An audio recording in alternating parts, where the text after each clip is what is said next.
Welcome to the Grizzly Times podcast with Louisa Wilcox, a place devoted to all things grizzly, where we interview scientists, managers, landowners, and others about their perspectives and experience with grizzly bears and their ecosystems.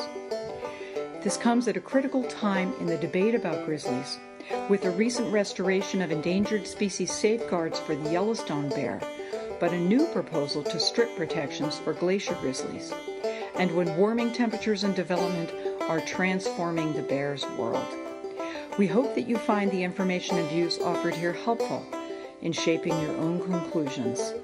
You can find us on YouTube, SoundCloud, Stitcher, and iTunes. This is Louisa Wilcox with Grizzly Times and part 2 of my interview with Gaby Paun, a Romanian environmentalist and founder of Agent Green. Gaby and a group of Romanians interested in bear conservation recently spent a couple of weeks here in the Northern Rockies exploring how we're coexisting with grizzly bears and sharing stories. Gaby, maybe you can talk a bit about the problem of corruption in Romania and how that affects the environment, including bears and bear habitat. But I should start by saying that here in the U.S., despite our pride in our national parks and our strong environmental laws, we've had chronic problems with corruption and greed and violence. In the U.S.? In the U.S. My first death threats were when I was involved in the campaign on logging in Idaho.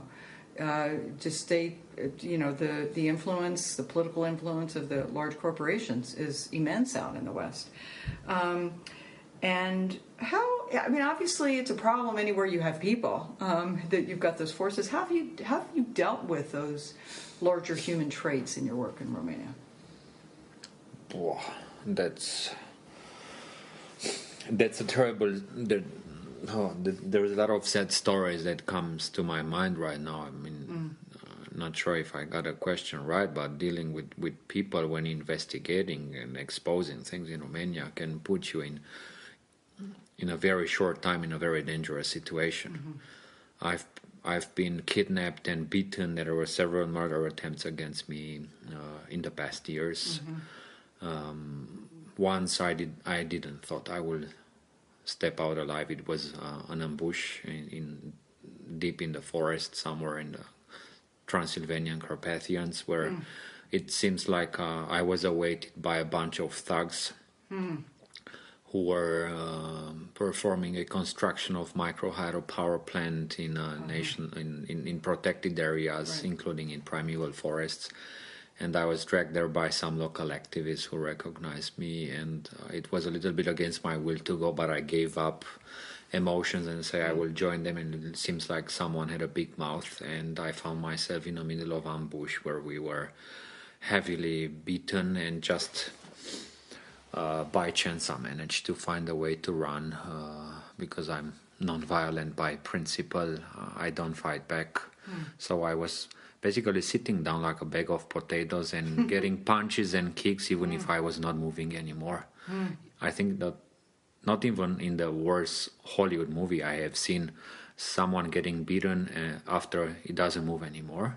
Mm-hmm. And by chance I think adrenaline helped me to deal with the pain of the broken ribs, aiming at my lungs and the broken head and fingers, and I could run away and hide in the bush until I could send my GPS location to a colleague, and I have been extracted. Whoa. While another teammate managed to get to the closest police station asking for help, and she was kicked out. So that was the reaction of the police locally, which obviously means they were involved in this. Right. Yeah, and that's really terrible. It's 3 years since then, and there is no solution with the trial. I charged them with murder attempt. Oh, yeah. Yeah, they have been identified through the footage I managed to get through the hidden camera, which I always have to carry for my own protection later. Oh, my gosh. Yeah. And such things keeps happening. This year I was kidnapped for 12 hours with a bunch of journalists, and I managed to save myself thanks to a satellite phone which I had hidden and called police intervention from central level. Whoa. So things kept occurring. So you have to be very carefully when you operate with high-profile campaigns in this country and disturb interest of big corporations or uneducated local companies causing destruction to environment. You have to be very careful. I imagine. Boy, that has got to really shake you to your shoes. And I would add one more story, which is beyond X-Files. Oh. Someone stole the identity of a chiefing editor of a big magazine, including voice, email address, and telephone, just to hack into my emails. Oh my God. And made me open one attachment which opened the server of our NGO so they could have access to our emails and then all our partners and friends and everything. So they even go that far. Oh my Lord. Yeah, that's really terrible. Well, you certainly deserved at least the very least that Europe could give you, which is an award for all your pain, but it's certainly disturbing. I mean, when you're starting out with so much habitat and you're losing it so quickly, the future just can't look good. It doesn't look good, but I live on the principle that as long as we fight we have a chance. And just to give a sample of that chance becoming reality, just 2 years ago we managed to convince the government, jointly with the work of other environmental NGOs, to establish the national catalog of virgin forests. Oh, wow. But so they allow this to be established, but they don't move a finger to populate that catalog with real forests. So they don't spend a single cent, but they allow NGOs or universities, scientific institutes, or any researcher with a certain scientific degree to map that forest if it meets the criteria and have it approved by the authorities to be in the national catalog. But the sad thing to that is that the speed of destruction is big. It's faster than the speed of protection. Oh, bless you. Thank you. So while we are mapping this forest, others are being cut right now as we speak. So, you spent the last couple of weeks here. You've obviously been uploading a lot of information about coexistence. And, of course, you and Romania have coexisted with grizzly bears for thousands of years. I mean, are there any, positive things that you think are relevant to your work back home? I'm taking simple tools with me, which I heard about them before, but I never saw them at work. Oh, okay. I liked very much some of the things I have seen, made with great efforts. But I think the biggest factor of positive change is opening people's minds. Those people living with the bears, and I have seen farmers being very open-minded, who were not a couple of decades ago. Yes. But who moved or always lived in the areas with bears, or they are coming now, just now in valleys to live, being 100% confident that just because they made the fence, they don't have troubles anymore. And if it happens that they leave a door of the ranch open or a gate or whatever, it's their fault and it's not of the fault of the bear. They actually became proud to have the bear around, happy to see him. And you can have a cow 1 meter away of the bear in a safe way just because you have a powerful wooden fence doubled by 3 to 5 or even 6 wires of electricity. So with little work and some financial effort in a short time, you can pay back long term. So you have less losses with livestock and so on, just because you do that investment in an electric fence and maintain it whenever it's necessary. Another thing I saw, and it's really good, and I mean, by the way, with the electric fences, some Romanians tried it and say it doesn't work. And we got some Romanians now in this delegation say, but in Romania it doesn't work. And I just had the idea to ask, why? How many wires of electricity do we have in Romania? And they said, 1. I said, really? You expect the bear to be stopped by a line of wire? I said, no, you need, and here it's clear. Yeah. With 3, you're already safe. You're 5, 6 lines, you're bulletproof. Yeah. So at least that was a little happy moment that I had that day. That was the aha effect. Okay, 1 wire doesn't work. Let's try 3. Unbelievable simple, but okay, at least one thing happened. And there's the carcasses of wild animals who died from natural causes or whatever, and livestock dying on the fields, which are attractive for bears. And I discovered here that they are being removed, so there is no attraction for the birds. This doesn't happen in Romania. They just leave the livestock there, and animals will come. And by the way, we have a traditional thing in the Carpathians that in the summer the shepherds take their thousands and hundreds of thousands, or actually we're speaking about millions. We have 12.5 million sheep and goat in Romania, and most of them are going up in the mountains, so they go through the forests, which are the home of the birds, up on the alpine meadows where it's more green in the summer. Right. And those guys don't have bear spray, they don't have mobile electric fences, they basically have no protection, and they have some silly dogs. So they're cute, but they're not trained for bears. Right. They don't have the size or the skills to deal with a bear. And that's why we have some casualties. And some shepherds just prefer to throw a couple of sheep, kill it with their own hands and throw it to the wolves and bears just to keep them away, which I don't think is a solution. So we have this additional problem that I haven't found in the US.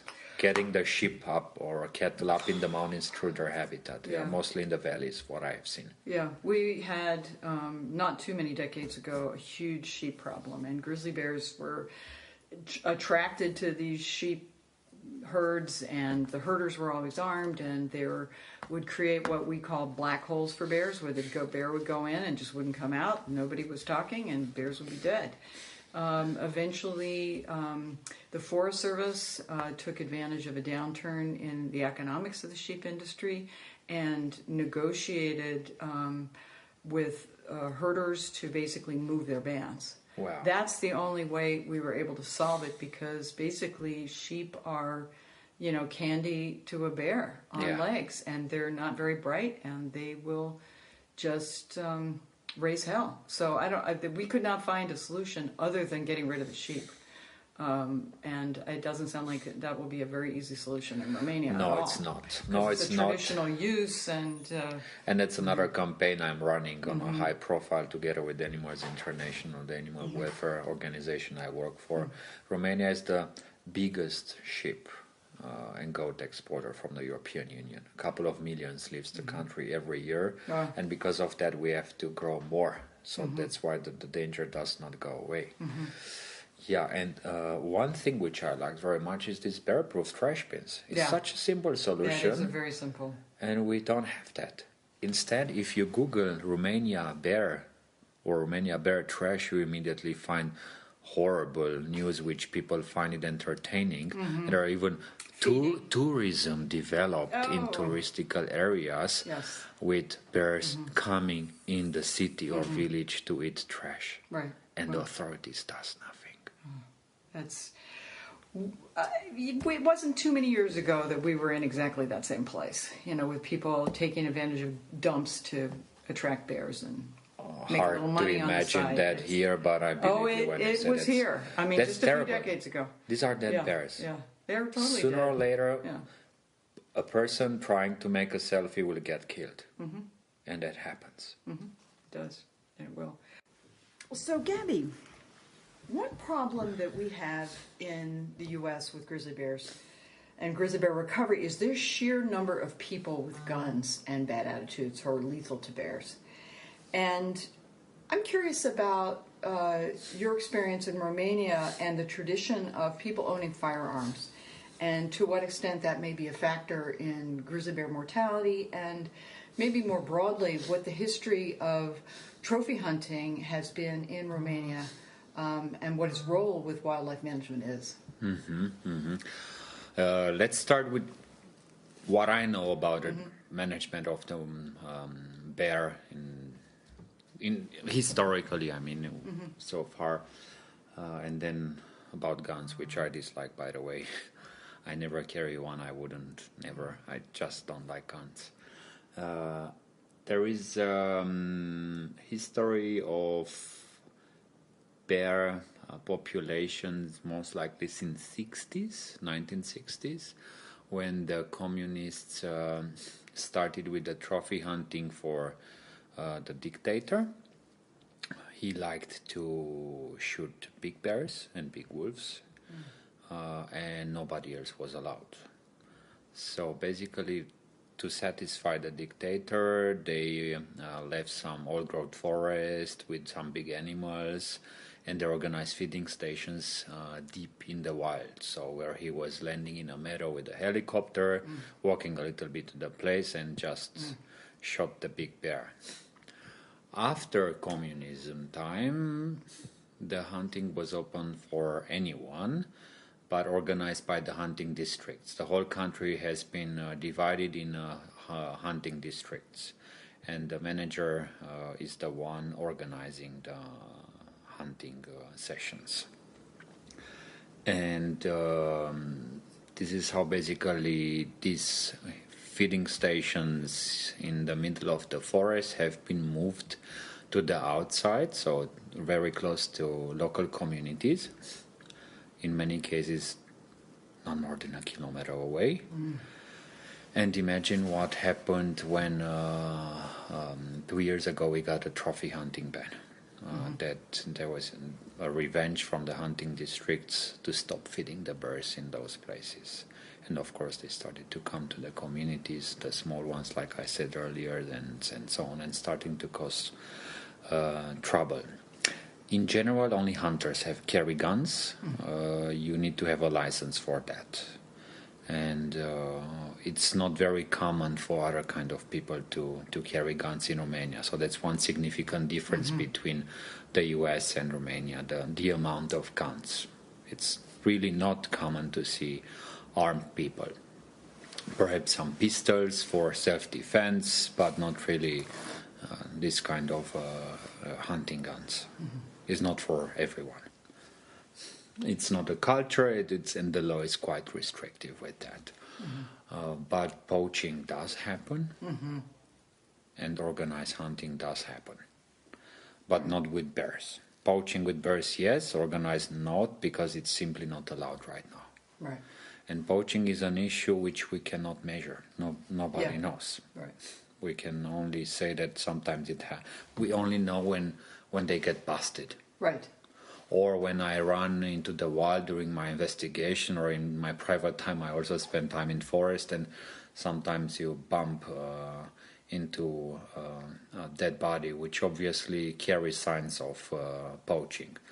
Just recently, a volunteer sent me a picture of with just the head of the bear left in the forest, but the body was missing, which means he was poached for his meat. Right.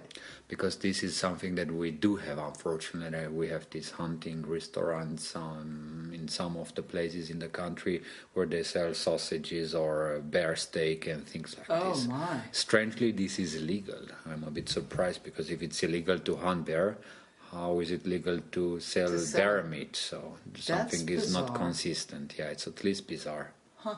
Do you think that parts are sold, like the paws and the hide?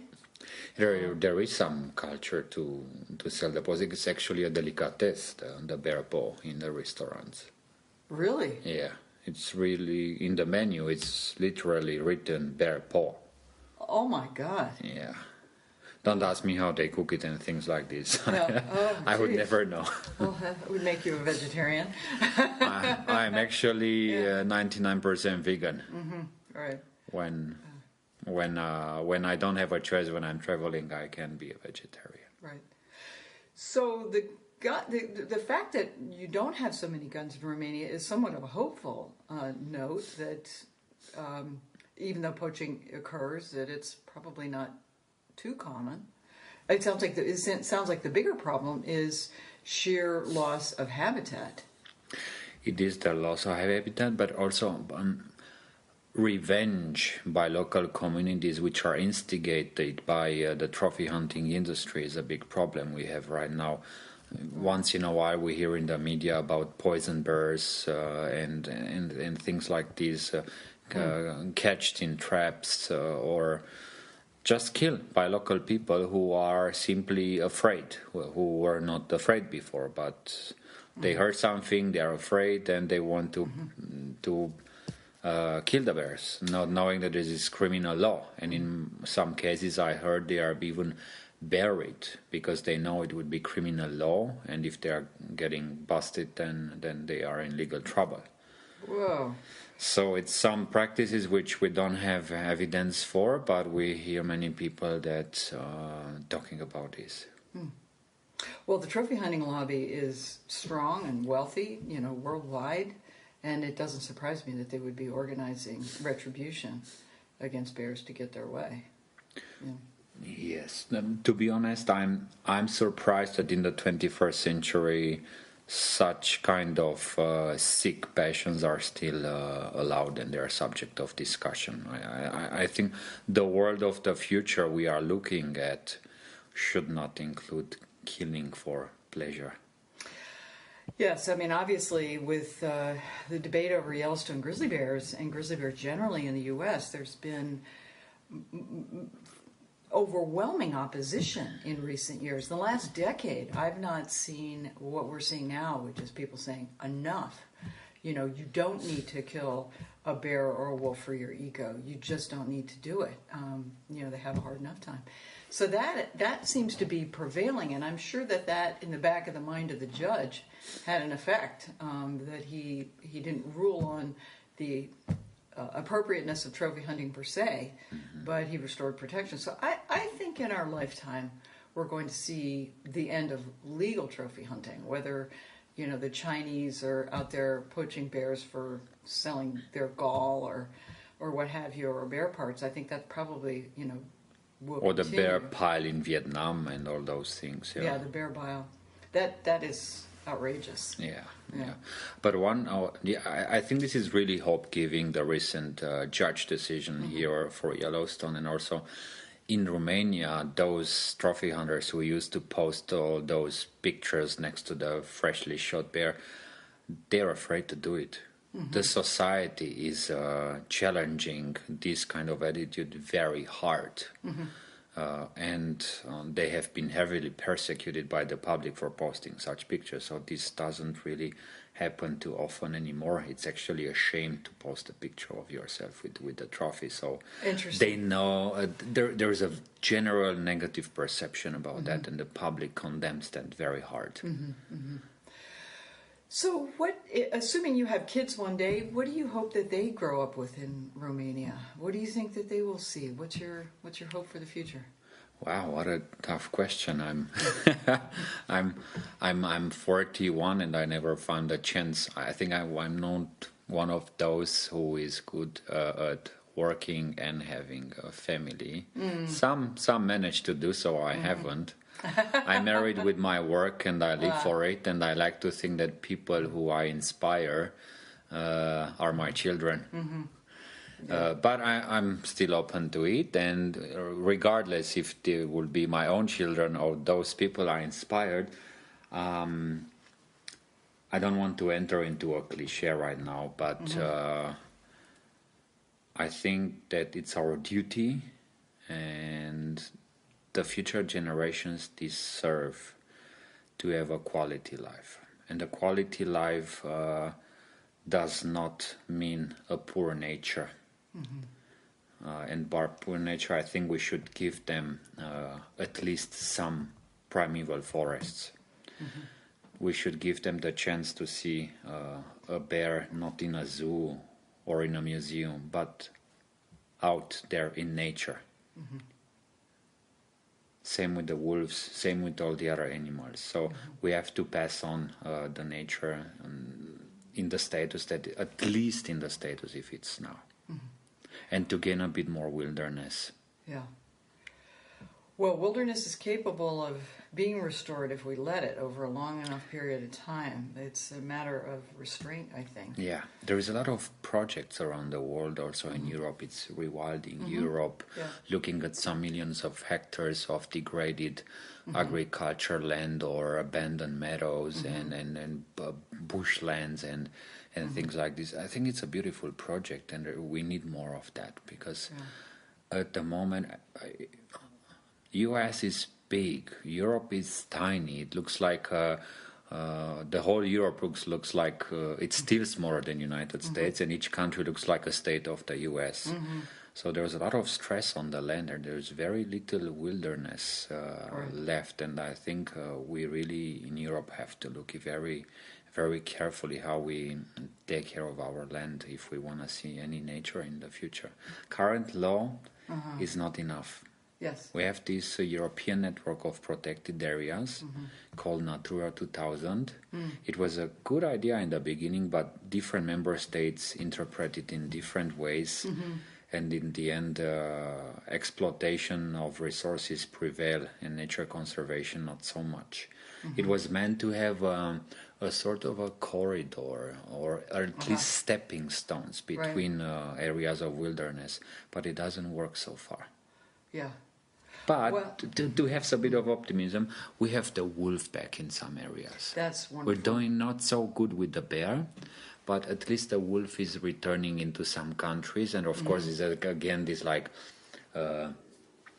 good stories and bad stories about wolves being back. It's learning by doing. Yeah, in Germany, Switzerland, even have some a few, Austria. And there is mixed feelings about it. Yes, obviously. But at least they're trying. Yeah. Well, these animals are resilient if we let them. And they've obviously demonstrated that for thousands of years throughout Europe and North America. But the first lesson is not to let them go extinct, as we did. So it's a matter, we've had to restore wolves. We've had to, try to bring back animals that have been lost. I mean, and that's so much more difficult than not losing them in the first place. Yeah, but there are too few. I'm terribly concerned about inbreeding, because when you have so few left, it's like a Russian roulette if they will survive or not. They have too few land and then too few individuals in the populations. We are on the edge. Yeah, when you're telling me there is not more than 1,000 bears around in Yellowstone and around, it's close to nothing. Yes, we are on the edge. We are on the edge. Well, we're all and we on have the edge. to give these bears to the next generations. We cannot decide over other species. We are responsible for them. We have to share the land. We have to learn to coexist. We have to. They adapted with us. Yeah, we have to adapt to them. Right. We have to learn. But instead of that, we are trying to change life, and that's so wrong. I mean, if still governments, also here, also in Romania, they put a lot of funds in research and development to change life and not to understand life. That's really a good and nature. We want to change the nature and life without really understanding it fully and knowing what it is, instead of putting funding in learning about life and not changing life. Just stupid example, like in the very beginning we discussed about genetic engineering. Yes, how can we put money in creating new species which never existed before, just mixing a plant with an animal and so on to create new life, and we have no idea what kind of impact that will have in our environment? Right. Why not putting money in learning about life? Well, hopefully that's what we can look forward to with the next generation of activists coming up. And I too have no children, but many interns and former staff are out there doing good work on the landscape. And hopefully by sharing lessons and learning from our experiences in other cultures in Romania and Russia and here, we can develop a better model for how the world could work for all of us without exterminating the last of a kind. Anyway, thank you, Gaby. Thank you so much. You're with Grizzly Times, and we're here with Gabriel Paun. Thank you for having me.